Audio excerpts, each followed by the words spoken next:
Capítulo 18. O telepsiquismo e nossa ligação com o conhecimento infinito. Nosso pensamento é nossa ligação com o infinito, e o pensamento governa o mundo. Como disse Ralph Waldo Emerson, o pensamento é propriedade apenas daqueles que são capazes de retê-lo. O pensamento são coisas palpáveis. Atraímos o que sentimos, somos o que imaginamos. Emerson também disse: o homem é o que ele pensa o dia inteiro. O espírito é Deus, e a qualidade do espírito é pensar.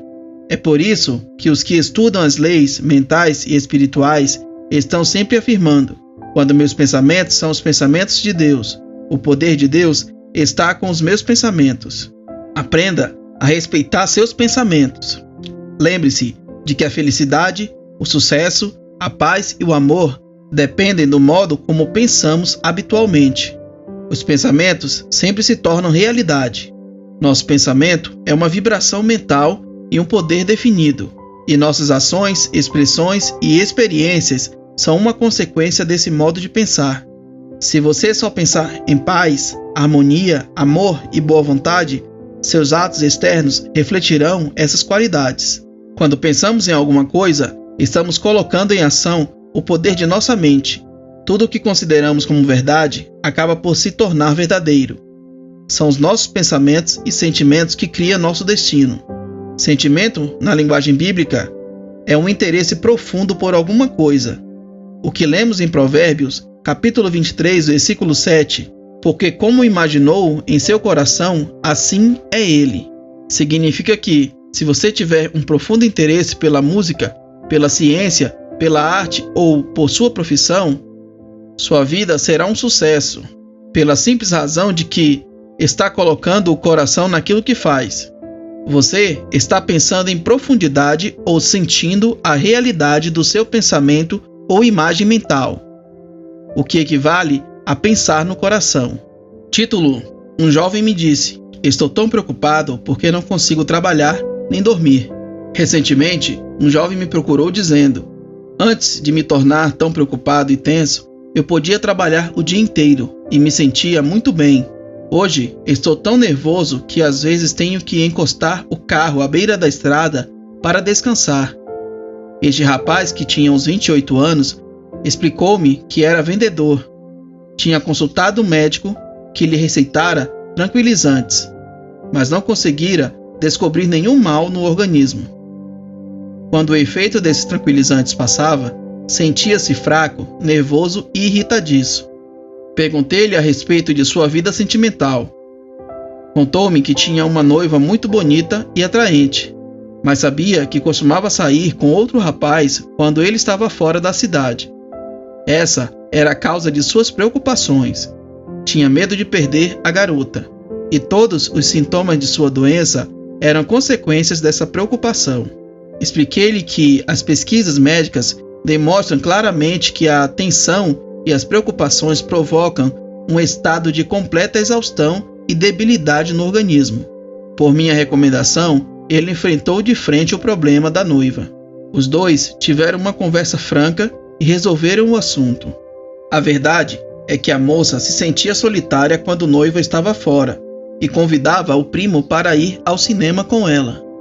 O rapaz logo se sentiu melhor e sua aparência melhorou consideravelmente. Alguns meses depois, os dois se casaram. Foram unidos pelo amor divino. Título: telepsiquismo e os ataques de asma. Recentemente, fiz uma conferência em um clube feminino. Durante uma sessão de perguntas e respostas, uma mulher de Trinidad me perguntou por que seria que toda vez que ela passava por um templo de qualquer religião, católica, protestante ou judaica, sofria imediatamente um ataque de asma.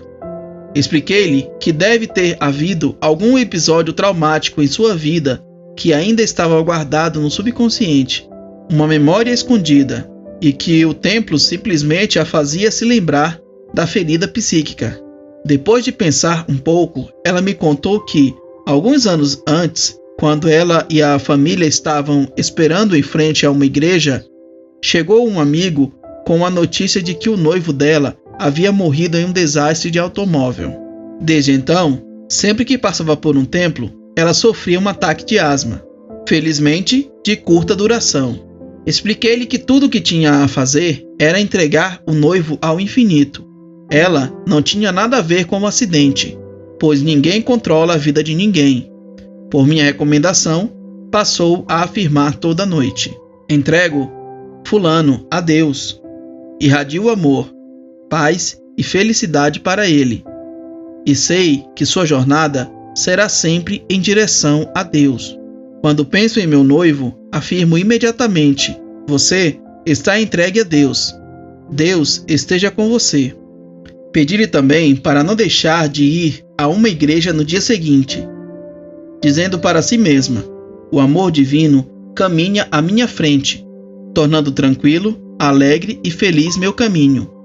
Vou à igreja rezar pelo amor divino. Ela atendeu às minhas recomendações e no dia seguinte pôde entrar e sair da igreja sem nenhum sintoma de asma. Estava curada. Como disse Emerson, faça o que tem medo de fazer e perderá o medo. Foi exatamente o que ela fez, e com isso provou que o amor sempre vence o medo. Título: Telepsiquismo e o pensamento objetivo.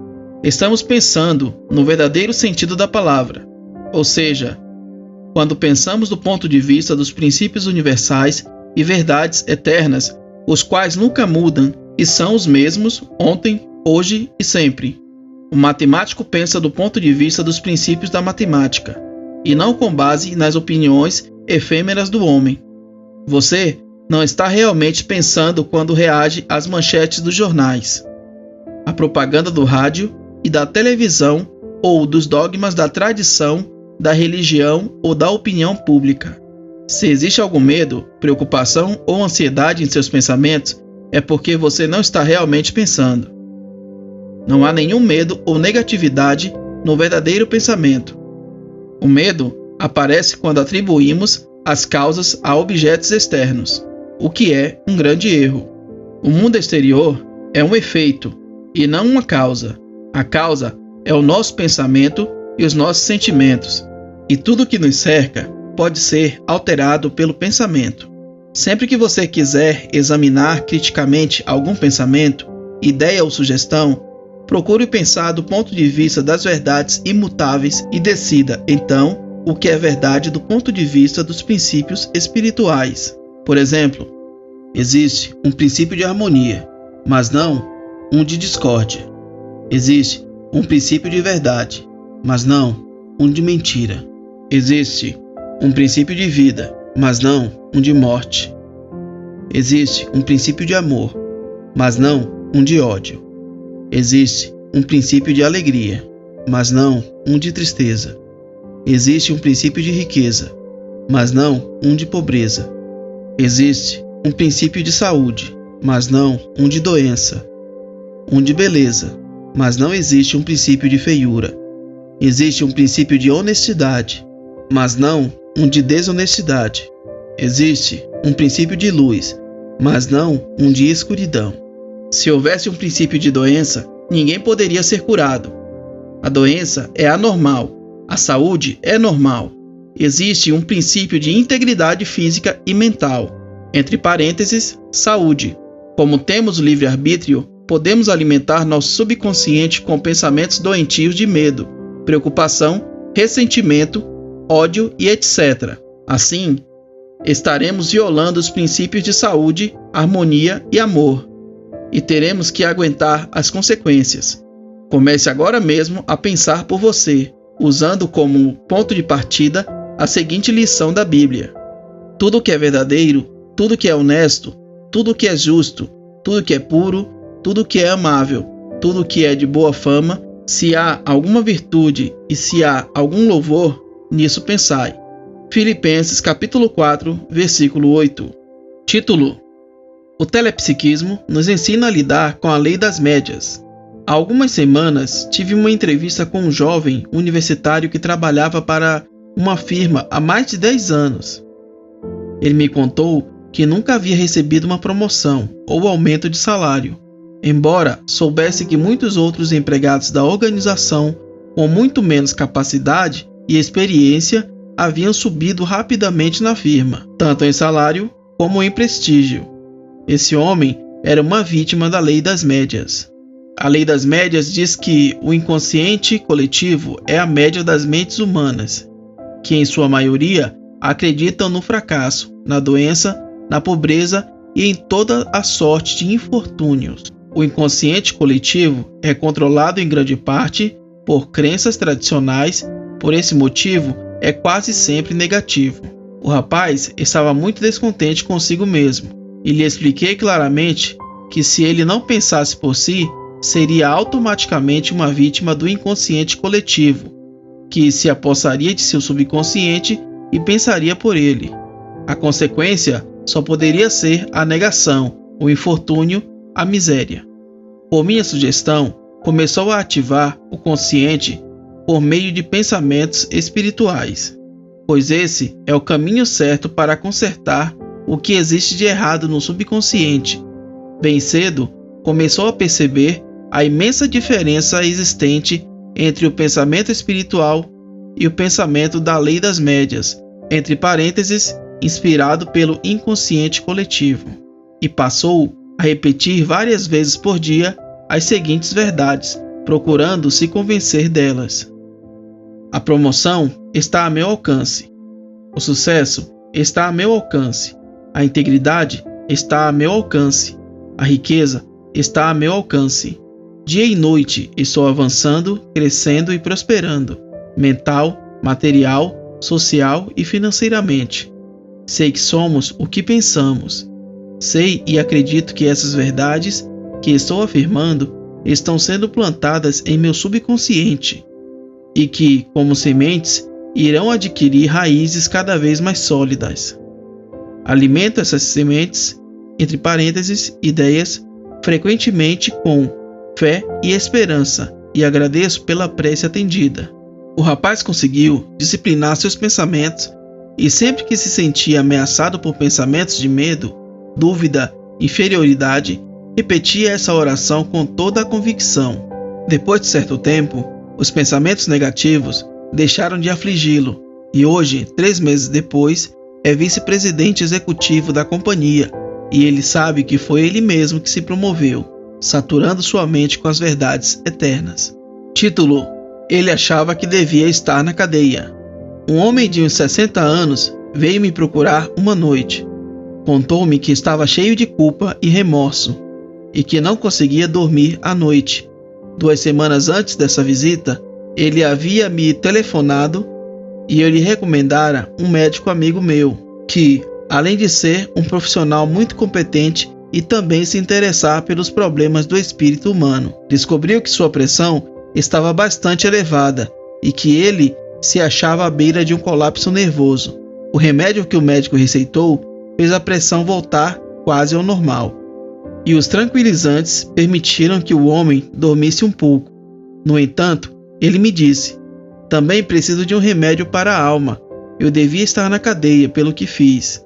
Esse homem havia assistido a uma conferência que pronunciei a respeito de Shakespeare, à luz das leis mentais e espirituais. Lembrei-lhe que a doença de Lady Macbeth, por exemplo, era causada exclusivamente pelo profundo sentimento de culpa em relação ao assassinato de Duncan.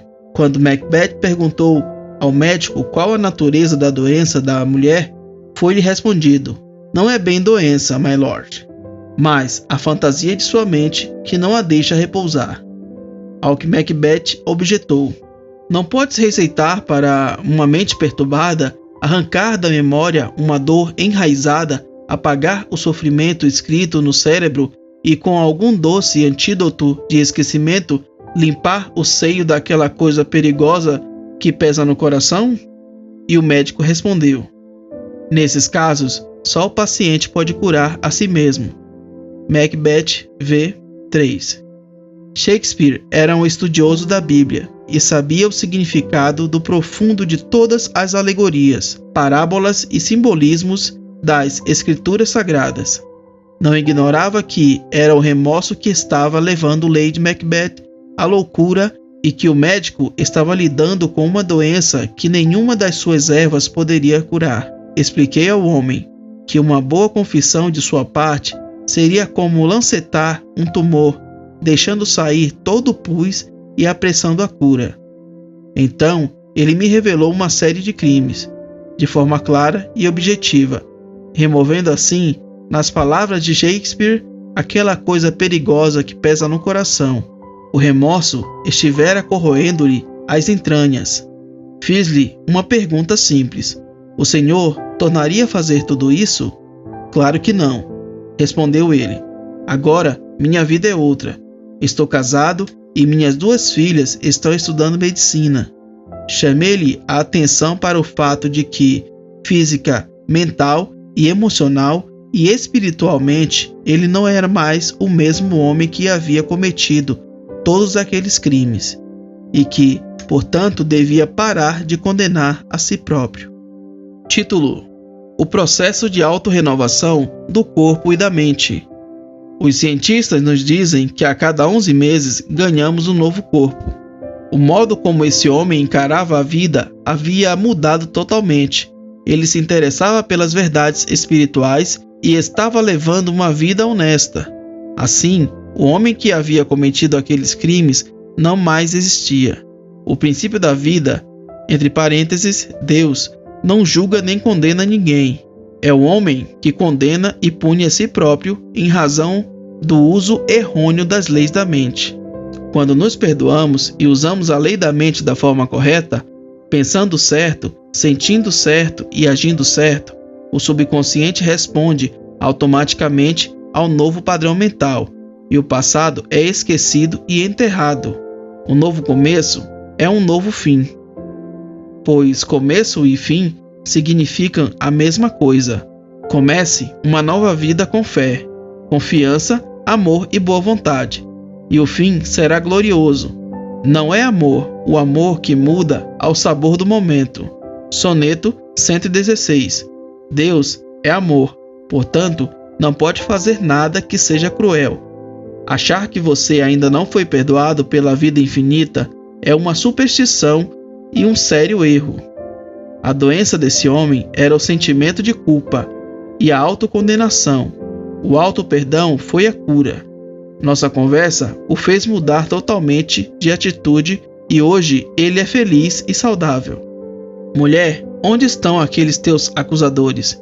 Ninguém te condenou? E ela disse: ninguém, Senhor. E disse-lhe Jesus: nem eu também te condeno. Vai e não peques mais. João capítulo 8, versículo 10 e 11. Título: Não se esqueça. 1. Nosso pensamento é nossa ligação com o infinito. O pensamento governa o mundo.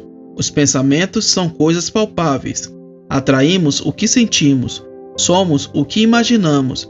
Emerson disse: o homem é o que ele pensa o dia inteiro. Nosso pensamento é criador. Tenha um respeito sadio e reverente por seus pensamentos, pois os pensamentos sempre se tornam realidade. 2. Sentimento na linguagem bíblica é o interesse profundo em alguma coisa. Se você tiver um profundo interesse por sua profissão, sua vida será um sucesso. 3. A preocupação e a ansiedade debilitam todo o organismo e provocam lassidão, exaustão e depressão. O homem estava sofrendo de neurose de ansiedade, entre parênteses, preocupação crônica, e de insônia, porque tinha medo de perder a noiva. Conversou com ela a respeito, convenceu-se de que suas suspeitas eram infundadas. Casaram-se e foram muito felizes. O amor divino os uniu e a explicação foi a cura. 4. Uma mulher tinha um ataque de asma toda vez que passava por uma igreja, o que se devia a um episódio traumático que ficara alojado em seu subconsciente. Quando esperava na porta de uma igreja, recebera a notícia de que o noivo havia morrido em um acidente. Ela entregou o noivo a Deus, desejando-lhe paz, amor e felicidade, e com isso também se libertou. No dia seguinte, dirigiu-se à igreja mais próxima, afirmando: o amor divino caminha à minha frente, tornando feliz meu caminho. Ela ficou totalmente curada. Faça o que tem medo de fazer e perderá o medo. 5. Pensar de verdade é pensar do ponto de vista dos princípios universais e das verdades eternas, que nunca mudam, são os mesmos ontem, hoje e sempre. Não estamos realmente pensando quando há algum medo, preocupação ou ansiedade em nossos pensamentos. Quando nossos pensamentos são positivos, o poder de Deus está conosco. Um pensador científico nunca empresta poder ao mundo fenomenológico. Ele se mantém fiel à presença de Deus, que é supremo e onipotente. 6. Existe um princípio de harmonia, mas não há de discórdia. Existe um princípio de amor, mas não de ódio. Existe um princípio de alegria, mas não de tristeza. Existe um princípio de verdade, mas não de falsidade. Existe um princípio de saúde, mas não de doença. 7. A lei das médias diz que o inconsciente coletivo é a média das mentes humanas. Essa média é negativa. Muita gente acredita em doenças, tragédias, infortúnios, calamidades e superstições de todos os tipos. Existe algum bem no inconsciente coletivo em função dos pensamentos construtivos de um sem número de pessoas. Na média, entretanto, o inconsciente coletivo é negativo. Se não pensarmos por nós mesmos, o inconsciente coletivo, com todos os seus temores, ódios, ciúmes e superstições mórbidas, pensará por nós. Resista ao inconsciente coletivo e pense por você mesmo e todas as coisas boas, bonitas, nobres e dignas. 8. Um rapaz que não conseguia subir na vida começou a ativar o consciente através de pensamentos espirituais, que rapidamente se infiltraram em seu subconsciente. Logo, ele percebeu a imensa diferença que existe entre o pensamento espiritual e o pensamento inspirado pelo inconsciente coletivo. Passou a afirmar o seguinte: a promoção está a meu alcance, o sucesso está a meu alcance, a integridade está a meu alcance, a riqueza está a meu alcance. Sempre que se sentia ameaçado por pensamentos negativos, o rapaz repetia essa oração com convicção. Disciplinando seus pensamentos, transformou toda a sua vida e se tornou um homem melhor sob todos os aspectos. 9. Um homem abatido pela culpa e pela autocondenação confessou livremente seus crimes e se libertou, assim, do veneno que corroía sua alma, entre parênteses, subconsciente. Ele precisava de um remédio espiritual, pois os comprimidos que estava tomando, embora fizessem baixar a pressão arterial e aliviassem parte da tensão nervosa, não podiam atingir o subconsciente. Como disse Shakespeare no caso de Lady Macbeth, que estava cheia de remorso, nesses casos, só o paciente pode curar a si mesmo. Esse homem estava levando uma vida honesta e construtiva, e lhe expliquei que o passado não importava, que não era mais o mesmo homem, nem física, nem mentalmente, e que ele devia parar de condenar um homem inocente, isto é, ele mesmo. Deus não condena ninguém, e já que ele estava levando uma vida decente, devia esquecer totalmente o passado. Esse homem não seria mais capaz de repetir seus erros. Estava, portanto, realmente transformado, perdoou a si mesmo e se sentiu um homem livre. Nem eu também te condeno. Vai-te e não peques mais. João, capítulo 8, versículo 11. Fim do capítulo 18.